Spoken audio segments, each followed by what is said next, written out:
அஸ்ஸலாமு அலைக்கும் வரஹ்மத்துல்லாஹி வபரகாத்துஹு. ரைட், இப்போ ப்ரொஜெக்ட் சூப்பர் A+ல் வந்து 2016ஆம் ஆண்டு பேப்பர் நான் குரூப்பில் போட்டிருந்தேன். குரூப்பில் போட்டு அதற்கான ஆன்சரும் அனுப்பியிருந்தீங்க. பார்ட் 1 மட்டும் இப்போதைக்கு செஞ்சு நீங்கள் அனுப்பி திருத்தியும் உங்களுக்கு அனுப்பப்பட்டீங்க. திருத்தி அனுப்பிக்கிறேன் இன்ஷா அல்லாஹ். இனி வரும் காலங்கள்லேயும் அப்படித்தான் நடைபெறும். ரைட், இப்போ நம்ம கொஞ்சம் கேள்வியை டிஸ்கஸ் பண்ணுவோம். ரைட்டா, என்ன தான் வாய்ஸில் மெசேஜ் ரிப்ளை தந்திருந்தாலும் ஒரு வீடியோவாக பார்க்கக்குள்ள உங்களுக்கு கொஞ்சம் இன்ட்ரெஸ்டாக இருக்கும்.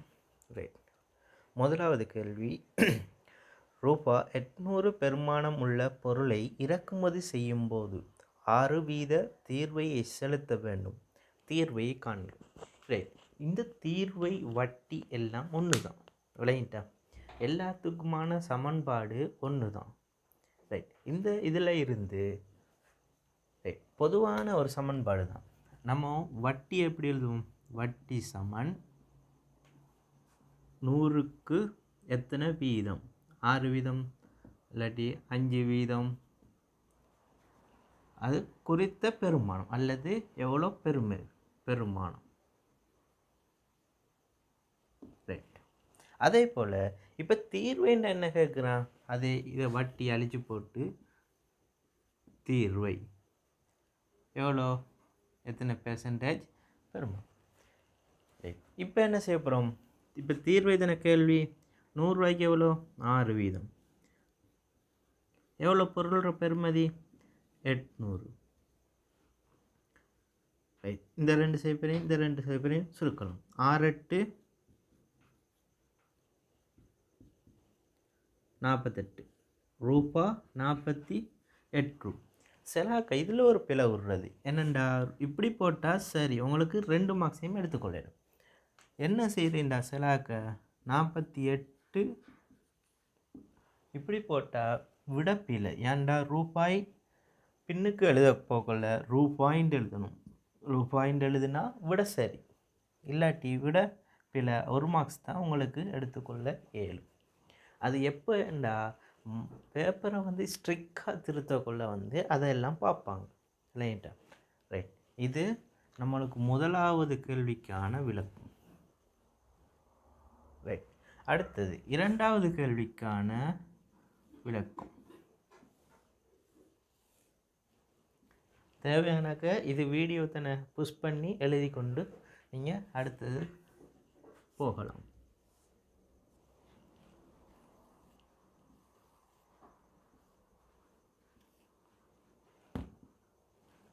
இது A, இது B. கேள்வி என்ன கேட்டீங்க? தரப்பட்ட வெண்மரி படத்தில் தொடைப்பிரிவு A இடைவெட்டு Bயை வகை குறிக்கும் பிரதேசத்தை நிலற்றுக. ரைட், இதை நம்ம ஒரு நிறைய பேப்பர் செஞ்சிருந்தா அல்லது நிறைய கேள்விகள் செஞ்சிருந்தா என்ன செய்வோம்? A இடைவெட்டு B என்ன செய்வோம்? ஒரே அடியாக நிலற்றிடும். ரைட், எனக்கு அப்படி செய்ய இயலாது. ரைட், நான் வந்து என்னது அவ்வளோக்கு கேள்வி செய்யலை, நான் படிக்காததெல்லாம் ஒரு பிரச்சனையே இல்லை. ரைட், முதலாவது ஏன்ற ஒரு வட்டம், பீன்ற ஒரு வட்டம், பி ஏ. முதலாவது என்ன? ஏக்கு நிலற்றுவோம். அடுத்தது என்ன சொல்லிக்குது? பிக்கு நிலற்ற சொல்லிக்குது. பிக்கு நிலற்ற சொன்னால் கேள்வியில் சொன்ன இடைவெட்டுன்னு வந்தால் அதற்கு நம்ம ஏற்கனவே நிலற்றணும், அதற்கு எதிர் திசையில் நிலற்றணும். ரைட்டா? இங்கிட்டு பிக்கு மட்டும்தான் நிலற்றணும். ரைட், இப்போ பாருங்கள், அவங்க கேள்வி என்ன கேட்டிக்கிறாங்க? இடைவெட்டு தானே. அப்போ ரெண்டுக்கும் பொதுவாக இடைவெற்ற பகுதி எது?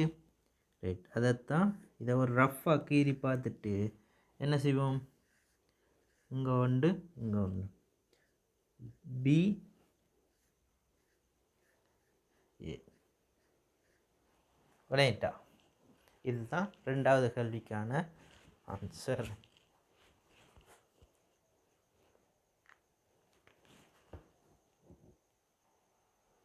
ரைட். இப்போ நம்ம 3வது கேள்விக்கு வருவோம். ரைட். இந்த 2வது கேள்வியை நம்ம இன்னொரு ஐடியாலைக்கு இலக்கங்கள் போட்டு அதை வார பேப்பரில் சொல்லித்தரேன். ரைட். இப்போ வாங்க 3வது. சீரான கதியில் செல்லும் ஒரு பேருந்து 3 செகண்டில் என்னையா 3 செகண்டில் 48 மீட்டர் தூரம் செல்கிறது. பேருந்தின் கதியை மீட்டர்/செகண்டில் காண்க. ரைட். கதிக்கான சமன்பாடு என்ன? கதி சமன் தூரத்தின் கீழ் நேரம். இந்த என்னது தூரம் எவ்வளோ? 48 மீட்டர். நேரம் எவ்வளோ? 3 செகண்ட். இதை 3ஆல் சுருக்குனா 1, இதை 3ஆல் சுருக்குனா 16. இது 4க்குள்ளே ஒரு தடவை ஒரு 3 1 மிச்சம் 18க்குள்ளே 6 18 மீட்டர். ரைட். அப்போ என்ன 16 மீட்டர்/செகண்ட். ரைட். கதிண்டா என்ன? ஒரு செகண்டில் செல்லும் தூரம், ஒரு மணித்தியாலத்தில் செல்லும் தூரம். ஒரு கிலோமீட்டர் 48 கிலோமீட்டர் h-1 எழுதுறது தானே. அப்படின்டா என்ன கருத்துண்டா, ஒரு மணித்தியாலத்தில் 48 கிலோமீட்டரில் போகும். ரைட். ரைட். இப்போ கதி எழுதியாச்சு 16 மீட்டர்/செகண்ட் -1. இதுக்கான மார்க்ஸ் எப்படி தருவாங்கண்டா, இதுக்கு ஒரு மார்க்ஸும் இதுக்கு ஒரு மார்க்ஸும்.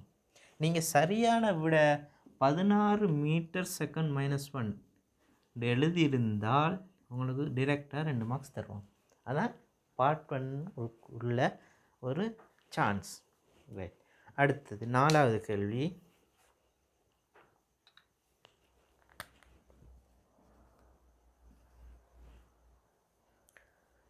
சுட்டி வடிவில் காட்டுக. log base 2 16 = 4. இதை என்ன சொல்லி சுட்டி வடிவில் மாற்ற சொல்லி. ரைட். சுட்டி. இப்போ இது என்னது? இது அடி, இது பெருமானம், இது என்னது? வலு. இவ்வளோ தெரிஞ்சால் நம்ம சுட்டிக்கு மாற்றணும். இருந்தாலும் என்னட்ட ஒரு ஷார்ட் ஐடியா ஒன்று நீக்குது, அதை சொல்லித்தாரேன். ரைட். இப்போ என்ன? சுட்டிக்கு மாற்றணும். அடி என்ன? அடி 2, வலு என்ன? 4 சமன் 2 4ஆம் அடுக்கு என்ன? ரைட். அதை 2 2 4 4 தர 2 8 8 2 16 வந்துட்டா. ரைட். அப்போ நம்ம போட்டது சரி. இதை நான் சொன்னேன் தானே, ஒரு ஷார்ட் மெத்தட் ஒன்று நீக்குதுண்டு. அது எப்படி? ரைட். ஒன்றுமில்லை, இவரை தூக்கி இங்கேயும் இவரை தூக்கி இங்கேயும் சுட்டிக்கு மாற்ற சொன்னால் என்ன வரணும்? சுட்டிக்கு மாற்ற சொன்னால் என்ன வரும்? லொக் வரக்கூடா. ரைட். லொக் வர இல்லாட்டி என்ன செய்யணும்? 2 அவர் இப்படி இருப்பார், 4 இங்கே தானே வருது, அப்போ 4 இங்கே வருது, 16 இங்கே வருது, சமன் 16. விளங்கிச்சா? ரைட். விளங்கினா ஒரு லைக் ஒன்று போட்டுடுங்கோ, அவ்வளோ போதும். ரைட். அடுத்தது நம்ம 5வது கேள்விக்கு போவோம். 5வது கேள்வி என்ன? தீர்க்க x/1 x/2 சமன் 0. என்ன செஞ்சுக்கிறாங்க? நம்ம இருபடி சமன்பாட்டில் செய்கிற வேலையை தங்க செஞ்சு அதை தீர்க்க சொல்லிக்குது. தீர்க்கண்டா என்ன செய்யணும்டா, எக்ஸுக்குரிய பெருமானங்களை கண்டுபிடிக்கணும், எக்ஸோட தீர்வை கண்டுபிடிக்கணும். ரைட். இப்போ முதலாவது இதை சைபருக்கு சமன்படுத்துவோம், இதையும் சைபருக்கு. ரைட். x/1 சமன் 0 அல்லது x/2 சமன் 0.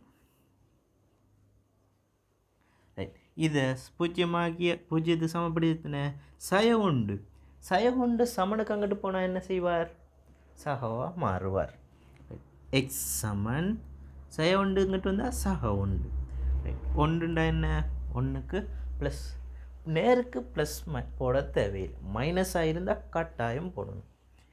அடுத்தது எக்ஸ் சமன் சய2 சமனுக்கு இங்கிட்டு வந்தால் சக 2. ரைட், இவ்வளோ தான் இதுக்குரிய விடை. ரைட், அடுத்தது 6வது கேள்வி.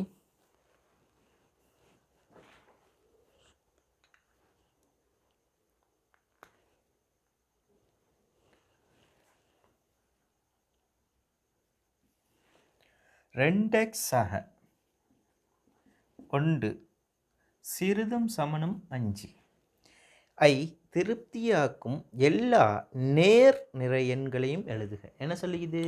எல்லா நேர் நிறை. ரைட், முதலாவது நம்ம இந்த கேள்வி என்ன செய்வோம்? தீர்ப்போம். ரைட், இதை நம்ம 2 முறையில் செய்வாங்க.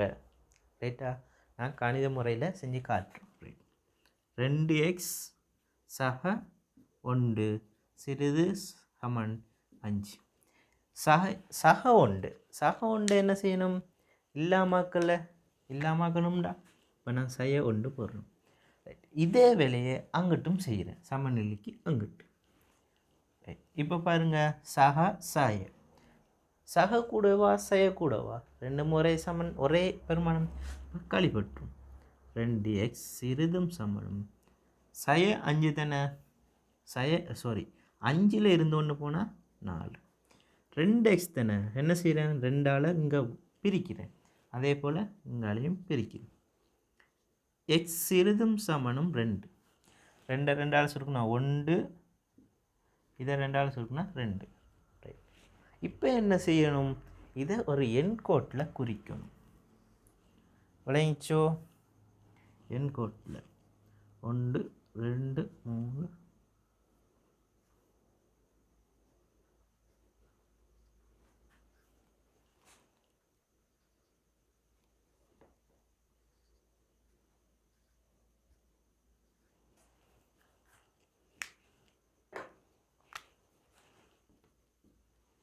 ரைட், எப்படி வரும்? 2க்கு நேரம் குறித்து நிலட்டணும். நிலட்டி இங்கிட்டு தானே வரணும். வந்துட்டு எங்கிட்டு பக்கம் இது குறிக்குது, இங்கிட்டு பக்கம். ரைட், அப்போ என்னெல்லாம் வரும்? பெருமானங்கள் 2 1 0 செய்ய 1 செய்ய 2 அப்படியே போக போகுது. அது ஒரு வரையறை தரையில்லையே, ஒரு லிமிட் ஒன்று தரையில்லையே. ஆனால் அவன் கேள்வியில் ஒன்று கேட்டிக்கிறான், எல்லா நேர்நிறை எண்களையும் தருக. ரைட், நேர்நிறை என்று சொல்லக்குள்ள 2க்கு சமன் தந்ததால் 2 வருது, 1 வருது. 0 வந்து நேர் பெருமானமா இல்லை மரப்பெருமானம்? 0 வந்து நடுநிலையான பெருமானம். ரைட், அப்போ இதுக்கான விடை என்ன வரப்போகுது? 2,1. ரைட், நீங்கள் இதை செஞ்சால் இதுக்கு 1 மார்க்ஸ், இதுக்கு 1 மார்க்ஸ், 2 மார்க்ஸ். நீங்கள் விடையை டிரெக்டாக எழுதினாலும் உங்களுக்கு 2 மார்க்ஸ் கிடைக்கும். ரைட், அடுத்தது 7வது கேள்வி. ரைட், 7வது வந்து சுருக்கல். ரைட், இதுவரை காலத்துலேயும் பாஸ் பேப்பரில் எப்படி வந்திக்குது? 2 வகையான சுருக்கள் தான் வருது. எப்படியாப்பட்ட சுருக்கள்? 1 கூட்டல் கழித்தல். விளையிட்டா, கூட்டல் கழித்தலை வச்சு ஒரு சுருக்கள் வரும். அடுத்தது பெருக்கல் பிரித்தல் அல்லது இன்னையும் ஜாயின் பண்ணி வரலாம். ரைட், அப்படியான 2 இதுகள் தான் நம்மட பாஸ் பேப்பரில் இவ்வளோ காலமும் வந்திருக்கு. ரைட், இப்போ என்ன செய்யணும்? 2க்கும் பொமஸ் எடுக்கணும். ரைட், இங்கே 2x ஈக்குது, 2ம் எக்ஸு மிக்கும், இங்கே எக்ஸ் ஈக்குது. அப்போ இதை எடுப்போம். பெரிய கணியம் தானே, 2 மிக்குது, எக்ஸு மிக்கும். Right, 2x. 2xல் இங்கே இதில் எக்ஸ் ஈக்குது, இதில் 2x ஈக்குது, 2 மிக்குது, எக்ஸு மிக்கும். எக்ஸ் வந்துட்டு மிச்சம் என்ன இருக்குது? 2 இருக்குது. அப்போ ஒரு 2 2 அடையாளம் என்ன இருக்குது? சார் 2x, 2ம் எக்ஸு மிக்கு, 2ம் எக்ஸு. எத்தனை தடவை வைக்குது? ஒரு தடவை, அவ்வளோதான். ஒரு 2 1. இப்போ பாருங்கள், 2 3 3 கீழ் 2x, இவ்வளோ தான். இன்னொரு சமன்பாட்டில் இது அது வேணாம். நம்ம அடுத்த பேப்பரில் அடுத்த கேள்வியில் நல்ல கேள்வி ஒன்று அதை சொல்லித்தார். ரைட், இப்போ இதை பாருங்கள், என்ன கேட்டிக்கிண்டா இது 2டையும் பொமசி கேட்டிக்குது. ரைட். பொமசின்றதுக்கு நம்ம விரிவான விளக்கத்தில் வருவோம். எக்ஸ் ஒய் எக்ஸ் வர்க்கம் என்ன செய்வோம்? முதலாவது எக்ஸால் வகுப்போம். அப்போ என்ன? Y X. திருப்பி என்ன செய்வோம்? எக்ஸ் முடியலையே ஒய் 1. இப்போ என்ன? எக்ஸ் முடிஞ்சது என்ன இருக்குது? ஒய் 1, 1 1 வந்ததோட சரி. இப்போ என்ன? எக்ஸ் தர எக்ஸ், எக்ஸ் வர்க்கம் தர ஒய். இன்னொரு சிம்பிளான வே நீக்குது. விளையிட்டா எப்படின்ட்டு பாருங்கள். அது இலக்கம் வந்தால் அதை சொல்லித்தரேன். கேள்வி இது நிறைய கேள்வி இது. இப்போ நான் 2016 ஸ்டார்ட் பண்ணிக்கிறோம். 24 மட்டும் செய்வோமே. இங்கே எக்ஸ், இங்கே எக்ஸ் வர்க்கம். யார் பெரியார்? எக்ஸ் வர்க்கம். ஒய், அங்கே ஒய் இல்லை. அப்போ ஒய் இல்லாட்டி யார் பெரியார்? ஒய் தான் பெரியார். இவ்வளோதான், சிம்பிளாக எடுக்கலாம். நீங்கள் இந்த மெத்தடில் செஞ்சு இதை போட்டாலும் உங்களுக்கு 2 மார்க்ஸ், இதை போட்டு இதை போட்டாலும் உங்களுக்கு 2 மார்க்ஸ். நீங்கள் இது போட இல்லாட்டி இதுக்கு மட்டும் 1 மார்க்ஸ் வரும். அவ்வளோதான். ரைட். இதை தேவையானாக்க புஷ் பண்ணிவிட்டு, வீடியோ தானே, புஷ் பண்ணிவிட்டு உங்களுக்கு தேவையானதை எழுதிட்டு திருப்பி வரலாம். ரைட். 9வது கேள்வி. 9வது கேள்வியை பார்த்தா மனித நாள் சம்பந்தப்பட்ட கேள்வி. இந்த கேள்வியை அப்படியே மாற்றலாம். மனித நாளுக்கு மாற்றி கேள்வி செய்யும். ஒரு பொறியினால் ஒரு வயலை அறுவடை செய்வதற்கு 6 மணித்தியாலங்கள் எடுக்கிறது. ரைட். இப்போ என்ன செய்தான்? ஒரு மனிதன் ஒரு வேலையை அல்லது ஒரு வயலை உழுவதற்கு எத்தனை நாள் எடுக்கிறாராம்? எத்தனை மணித்தியாலம்? 6 மணித்தியாலம். அதுதான் சொல்லிக்குது. ரைட். ஒரு பொறி தானே. ரைட். ரைட்.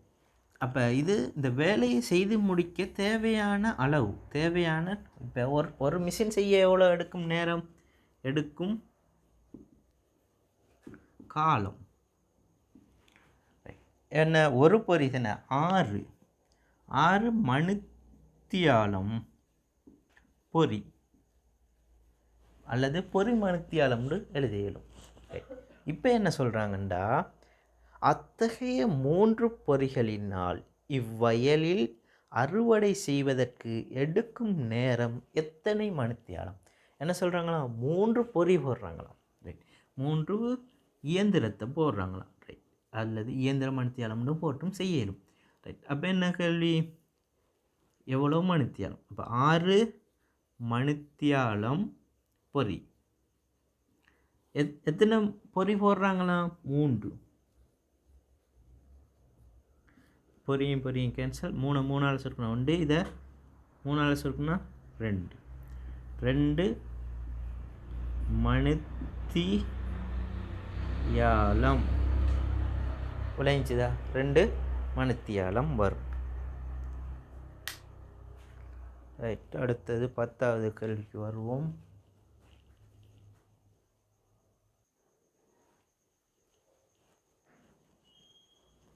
ரைட். அடுத்தது 10வது கேள்வி. 1 தொடக்கம் 3, 1 தொடக்கம்னா 1, 2, 3 வரைக்கும் எண்கள் எழுதப்பட்டுள்ள 3 சர்வசம அட்டைகள் உள்ள ஒரு பெட்டியிலிருந்து எழுமாறாக ஓர் அட்டையை வெளியே எடுக்கும்போது ஒற்றையன் எழுதப்பட்டுள்ள ஓர் அட்டை கிடைப்பதற்கான நிகழ்தகவை எழுதுக. நிகழ்தகவை எழுதுக. ரைட். இப்போ நான் பார்ட் 2 பார்ட் 1ல் பி பார்ட் வருதே, நிகழ்தகவுக்குரிய எல்லா ஐடியாவும் சொல்கிறேன். விளங்கிட்டா? எப்படின்டா, இப்போ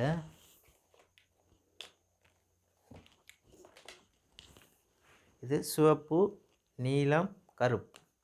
ரைட். இப்போ என்ன செய்கிறேன்டா, ஒரு 2 ஐடியாக்குள்ளே தான் வரப்போகுது. எப்படின்டா, ஒரு பெட்டிக்குள்ளே நிகழ்தகவு, பெட்டிக்குள்ளே என்ன செய்கிறது, இதை அவ்வளோத்தையும் போட்டுட்டு அதை குலுக்கி போட்டு எடுத்து வெளியே நிறத்தை பார்க்குது. நீளம் பார்த்துட்டு என்ன செய்கிறதுண்டா, இதை எடுத்து வெளியே வைக்கிறது. இதை திருப்பி குளிக்கக்குள்ள, திருப்பி எடுக்கக்குள்ள என்ன செய்யும்டா, இதே நீல பிணைக்குமா? நீளமாக்கர் இருக்காது. என்னண்டா இதை சொல்கிறது மீள் வைப்பு இன்றைய நிகழ்ச்சி. விளைஞ்சா?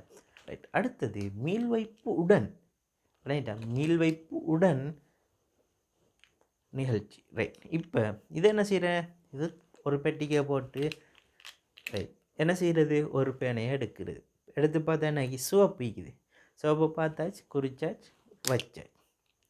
ரைட்டா, அப்படி ஒரு ஃபுல் ஐடியாவை தான், அவ்வளோதான். மீள்வைப்பு உள்ளது, மீள்வைப்பு இன்றியது, மீள்வைப்புடன், மீள்வைப்பு இன்றி, இது ரெண்டையும் வச்சு தான் நிறைய கேள்வி செய்யலும். மரவரியெல்லாம் அழகாக கீரையிலும். நம்ம அந்த கேள்வி வரக்குள்ள இன்னும் கொஞ்சம் டீப்பாக சொல்லித்தாரு. இதில் பெருசாக ஐடியா ஒன்றும் இல்லையே, இருந்தாலும் சின்ன விளக்கம் ஒன்றுக்காக சொன்னேன். ரைட், இப்போ இதில் பாருங்கள், இது ஒற்றை எண் ஒன்று, ரெண்டு என்ன ஒற்றை எண்ணா இல்லை, 3. எத்தனை கணியங்கள் இருக்குது, 3 கணியம். எத்தனை தெரிவு செய்யப்பட்டிருக்குது, 2. இவ்வளோதான். ரைட்.